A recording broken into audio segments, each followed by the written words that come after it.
Hello, writers, and welcome back to Spooky Writes, your channel all about writing. I'm your host, who is secretly a ghost, Kemal Onor.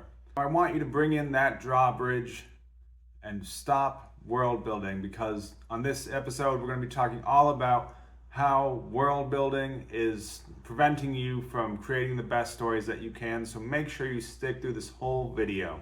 And also make sure that if you like this type of content, if you like learning about writing and sharing ideas about writing and talking about topics around writing, make sure to hit subscribe, ring that notification bell, that way you'll never miss an episode. And with that said, let's get into it.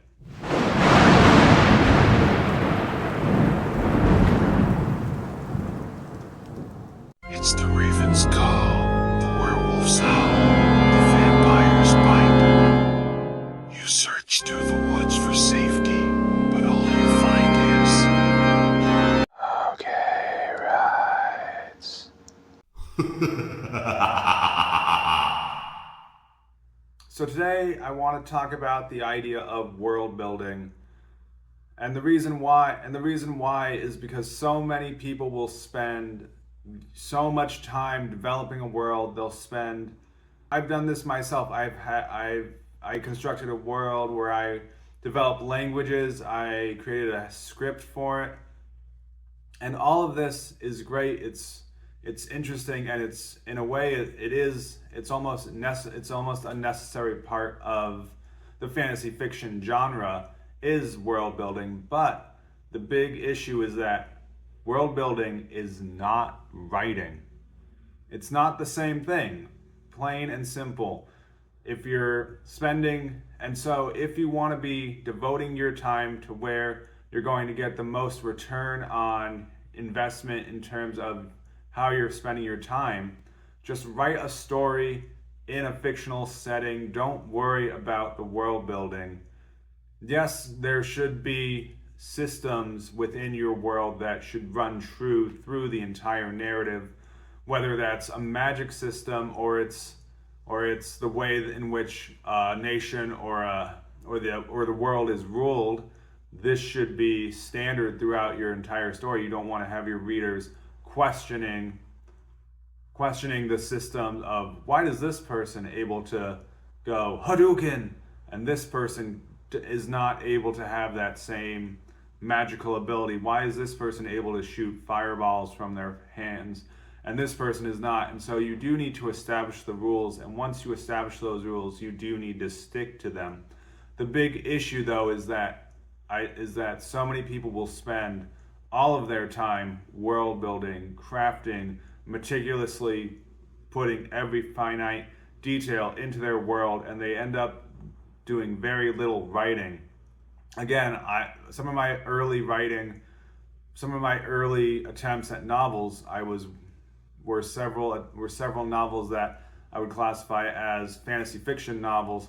Now, these were novels that I don't believe at this time are even worth going back and revising, but I did so much world building. I have notebooks and notebooks of a fictitious language, of different races and the way that they inhabit the world. And all of this is great, but it's not the story. Your story is not the world. Your story takes place in a world, yes.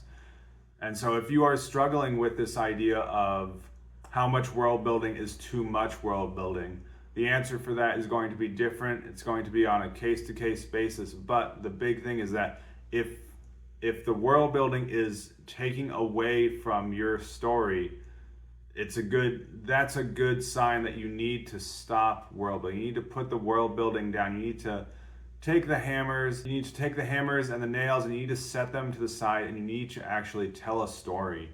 Again, world building should be in the background. It should not be front and center. So you need to understand that the story needs to be front and center. It should not be, look at how pretty my world is, look at how interesting and creative my setting is. That's not the essential part of a novel. A novel needs to tell a story. So whether or not your novel is set in a magical fantasy land or it's set in New York City, or it's set in a farmland on the eastern coast, or it's set on a farmland in northern England, or wherever your story might be set, there is a degree of world building, and you need to establish the rules within your story.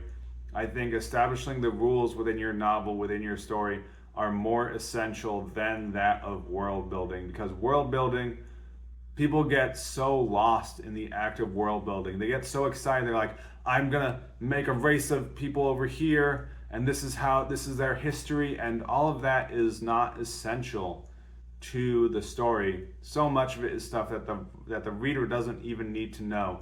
The reader doesn't need to know that the one true king pulled the sword from the stone and ascended to the height of his rule by defeating the barbarians and defeating the wizard king.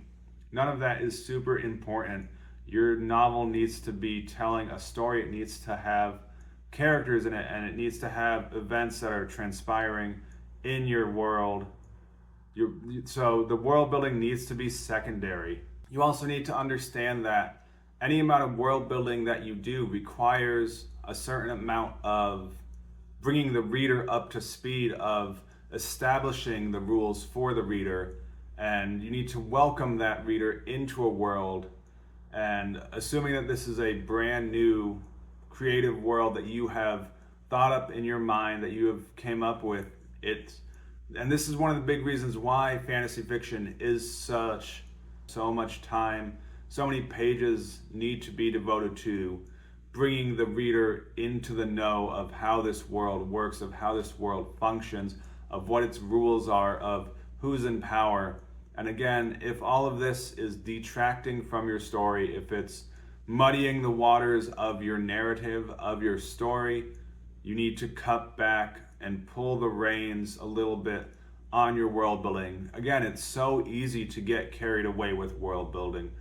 It's incredibly easy to have an idea and then just say, here's a mountain, here's trees, and then you're drawing maps, and all of this is excess. So much of this is going to be filler. So much of it is going to be time that if you devoted the same amount of attention to telling the best story that you can, it's going to be so much better for you to devote your time to creating memorable characters as opposed to memorable backdrops. If we think of it more of like, if we were to think of it as establishing a play, right? Or if we were to think of it as putting on a production of a play, the world building would be the scenes and the backdrops and the scene changes and all of that in the background. What needs to be front and center needs to be your characters. They need to be your actors. They need to be the people who inhabit this world. So again, if you're going over the top with your world building, it's going to end up detracting, and it's going to end up distracting your readers, and you don't want to be distracting your readers. Your readers should be able to enter into the novel. They should be able to understand from the very beginning the story and be able to follow along. And if you're recreating the wheel, which many authors, especially younger authors who are attempting to write fantasy fiction, who are trying to emulate the works of Tolkien, of David Eddings, of other fantasy fiction authors out there, you end up running the risk of spending years and so much time devoted to creating a world that has no story. And again, if you can create a story, the world will fall. My recommendation would be, you want to create the best story that you can, and then drop hints and little nuggets, sort of like breadcrumbs, along the trail as your characters are walking, or as your characters are traveling through this fictional world that you have created. Establish along the way. Don't spend years of your life devoted solely to world building. There needs to be a balance. There needs to be a give and take. You can't just spend all your time world building and imagining the perfect scene and imagining the perfect setting for your story to take place. And you need to have a story. And so if you write a story First and foremost, this is going to help you establish your world, and you won't need to be devoting the same amount of time to that of world building. So that's what I have for you this week. And as always, keep it spooky. And of course, here's your writing prompt for sticking all the way through the video. The kingdom was under blank. So set your timer and start writing. Thank you so much.